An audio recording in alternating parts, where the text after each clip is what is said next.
దువ్వాడ జగన్నాథంలో Allu Arjun introduction scene. ఓ temple శిఖరం మీద ఎక్కి అభిషేకం చేస్తూ ఉంటాడు. ఆ గ్రాఫిక్ సీన్ చూడ్డానికి మరీ టీవీ గ్రాఫిక్ కంటే చీప్గా అనిపిస్తుంది. అప్పుడే అనిపిస్తుంది ముందు ముందు ఎలా ఉంటుందో సినిమా అని. ఓ పక్క వెజిటేరియన్ క్యాటరింగ్ చేసే జగన్నాథంగా, మరో పక్క సొసైటీలోని క్రిమినల్స్ని ఏరి పారేసే డీజేగా రెండు షేడ్స్ చూపించడానికి అల్లు అర్జున్ చాలా కష్టపడ్డాడు. కానీ చూసే మనకే ఏమాత్రం ఎఫెక్టివ్గా అనిపించదు.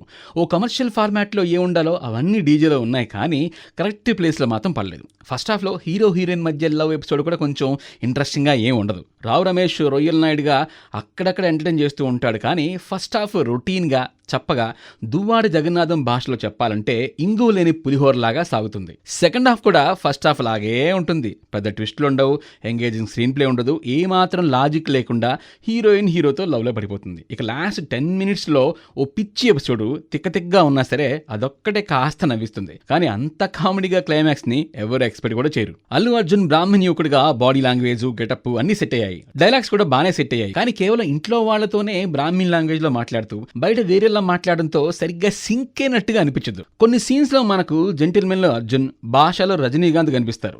బన్నీ నుంచి మనం ఎక్స్పెక్ట్ చేసి డాన్స్ విషయంలో కూడా డిసప్పాయింట్ చేశాడు. ఇన్నోవేటివ్ స్టెప్స్ లేకపోవడం పక్కన పెడితే ఎందుకో స్పీడ్ కూడా తగ్గినట్టు అనిపిస్తుంది.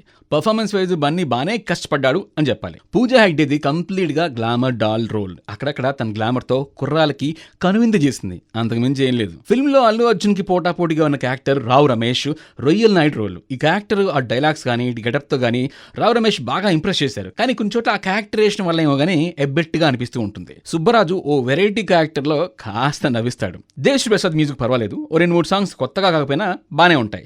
బ్యాక్గ్రౌండ్ స్కోర్ మాత్రం బాగుంది. డైరెక్టర్ హరీష్ శంకర్ రాసుకున్న డీజే స్టోరీ మీద కొంచెం శంకర్ జెంటిల్మెన్ షేడ్స్ కనిపిస్తాయి. స్టోరీని సరిగ్గా అల్లుకోవడంలో సక్సెస్ కాలేకపోయాడు అని చెప్పాలి. డైలాగ్స్ తో మాత్రం బాగానే ఇంప్రెస్ చేశాడు. ఏ సీన్ లో కూడా మనం ఇన్వాల్వ్ కాలేకపోయామంటే అది స్క్రీన్ ప్లే లోపం అని కూడా చెప్పొచ్చు.